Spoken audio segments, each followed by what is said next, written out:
Hey all, and welcome to my vlog! My name is Erin, and this is my top 8 best romances so far. I used to read romance novels constantly when I was younger. It was the first place I would gravitate to in the bookstore, and it pretty much always put me in a good mood. I have very much slacked on my reading over the last couple of years, but it is something that I'm trying to get back into, specifically with a lot more romance. All the books on this list will be from ones that I have personally read, and if you don't like them, that is cool. I am not interested in fighting about it. Some of these I did read quite a while ago, so it's possible the nostalgia filter is just very strong or that I've forgotten some kind of problematic aspects with it, but we're just gonna roll with it. Number 1, The Savior's Champion by Jenna Moreci. The Savior's Champion is a dark fantasy romance that takes place during the Sovereigns Tournament, where 20 young men compete to fight for the hand of the Savior. It's basically a last man standing kind of situation, and the winner gets to be the new sovereign. What I really love about this book is that despite all of the violence and chaos and horrible things happening around this pair, they are still so respectful and healthy, and they love each other, and it's really cute. These two go to bat hard for one another, and they really risk everything trying to keep one another alive. All of the characters are super vibrant, the plot is interesting, the politics are interesting, Tobias is bae, and Layla is so fucking cool. The companion novel to this book, The Savior's Sister, is not quite out yet, but I've gotten a sneak peek and I already know it's gonna be on my top list. Number 2, The Courtship of Princess Leia by Dave Wolverton. This is probably the only sci-fi romance that I can think of that I've read before. When I was young, I was a huge Star Wars nerd, and I checked this book out of the library probably at least a dozen times. I was completely enthralled by this story because it was Star Wars, but with women.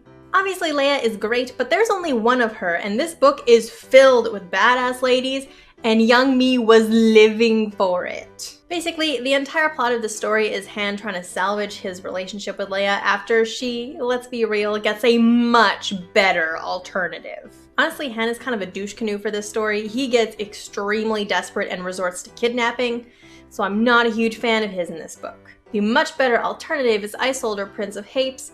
He is intelligent, he's beautiful, he's kind, and he is insanely wealthy. That money brings a lot of support to the rebellion and a lot of opportunities for them to end the war very quickly.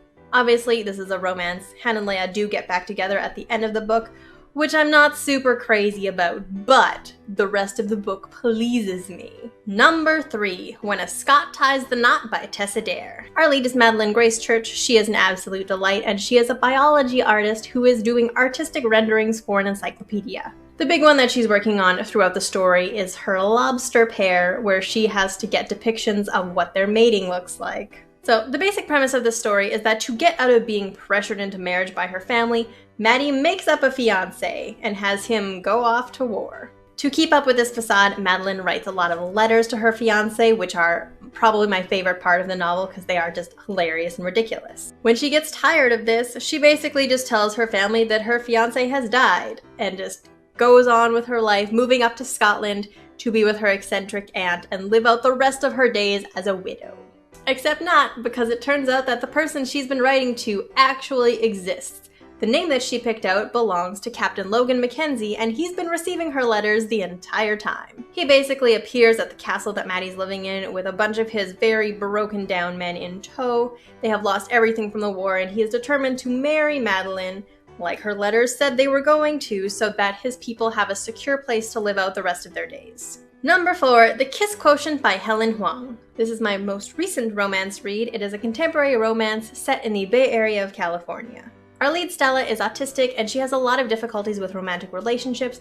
She thinks it's because she's bad at sex, but really all of the men that she has attempted to sleep with are huge assholes, and I wish impotence on them for life. So Stella's plan to deal with this perceived difficulty is to hire an escort to teach her the intricacies of dating and relationships and sex. Enter Michael, our wonderful and supporting love interest who is escorting to help support his family after his mother's cancer diagnosis. Michael is really sweet and patient, and because he grew up with an autistic cousin, he is more knowledgeable than most people, and he is also better able to adapt to Stella's specific needs. The only thing I wasn't crazy about in this book is how long it takes Stella to tell Michael that she's autistic, because she is absolutely convinced that he won't like her anymore if he knows, and spoiler alert, he doesn't like her any less because he's not a flaming trash pile of a human being. One of the things that I really liked about this book is Michael's family. The author is Vietnamese and she writes this amazing, wonderful Vietnamese family into the story. And I don't think I've ever actually read a book with a Vietnamese lead, but I am here for it.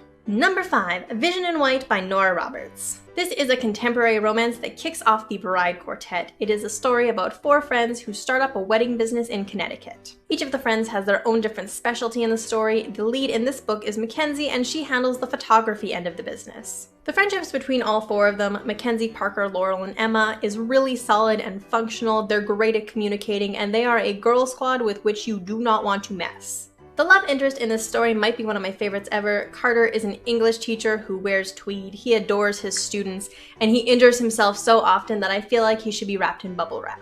He is very sweet and patient and really helps Mackenzie kind of come to terms with a lot of the attachment issues she has because of her mother.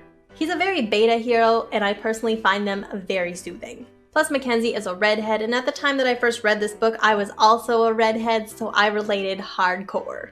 Number 6, The Undomesticated Goddess by Sophie Kinsella. No, we are not related. It is her pen name. I believe her real name is Madeline Wickham. Anywho, this is another contemporary romance. It is set in the Cotswolds and partially in London. Samantha is an extremely stressed out lawyer who has been basically working her ass off trying to make partner at her firm. One of the financial deals goes extremely sideways, and in a panic haze, she kind of hops on a train and ends up in the English countryside, where she is mistaken for a housekeeping applicant at this manor house. She just doesn't correct them and kind of tries to go along with this whole charade, even though she cannot cook or clean or do anything relatively domestic because she's never really had to. Enter Nathaniel. He is the love interest for the story. He is the gardener, and he takes pity on Samantha and basically goes to his mom and be like, "Mom, she's hopeless. She needs cooking lessons. Can you help?" And of course, that helps with the whole bonding thing, and they're very cute and very sweet. It's all very cute and charming and just an adorable, really light read. Number 7, Goddess of Spring by PC Cast. This is a contemporary / fantasy romance. It is set partly in Tulsa, Oklahoma, and partly in the Greek underworld. Lena is the owner of a floundering bakery, and she ends up summoning Demeter. Kind of the idea that gets floated is that Persephone will take over Lena's body and reinvigorate the bakery, and Lena will take Persephone's place and go to the underworld to see Hades. While I don't remember a ton of the story itself, what I do remember is a lot of the imagery is just gorgeous. She is great at describing the bread making process, all of the underworld, and just everything is so beautiful. What I love about the story is that it is a modern twist on the Hades and Persephone myth, and if you've been here at all, then you know that I love that myth, so much so that I wrote it as my first book. Number 8, Jewels of the Sun by Nora Roberts. This is another contemporary romance. It is set in a small Irish village called Ardmore Bay. I related so hard to this heroine when I first read it in university. Jude was a psychologist. I was studying psychology. She had a secret dream to write. I had a secret dream to write. She abandoned her entire life and ran off to Ireland. I didn't do that, but I thought about it a lot when I was in school. After Jude's divorce, she kind of has this growing realization that she doesn't actually like anything that's going on in her life right now. So she decides to kind of throw caution to the wind. Her grandmother had recently inherited a small cottage from one of their cousins, and she's going to go there for 6 months just to reinvigorate herself, get to know who Jude is outside of all the expectations. It's basically a reboot that she has planned so she can kind of rest easy knowing that she did something reckless at least once. Aiden is the oldest of the Gallagher siblings, and he runs the local pub. He takes an immediate shine to Jude, and while a lot of his behavior does not stand up under modern scrutiny, this book was written in 1999, so I kind of give it a little bit of a pass. I mostly read it for the descriptions of Ireland because I am an absolute sucker for books that are set there. These have been my favorite romance novel reads for about the last decade or so.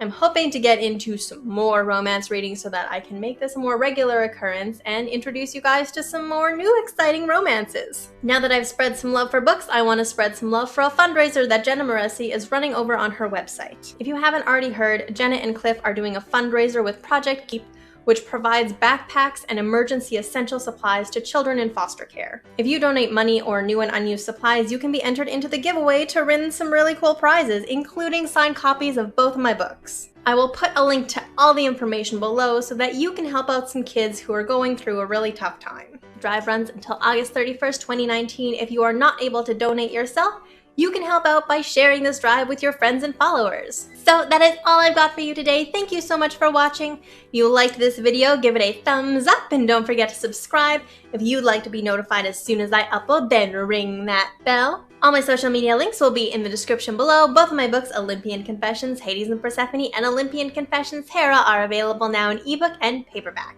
If you would like your manuscript critiqued by me, you can check out my new critique service. Links to all of those will be on my website below. If you've enjoyed my content, consider being part of my Patreon family, and I will see you all next week with another video. Bye! Are you gonna have feelings again while we're doing this? Deep breaths. Everything's fine. It's just a cubby. Can you not, for half a second, please, apologize to people for being crazy?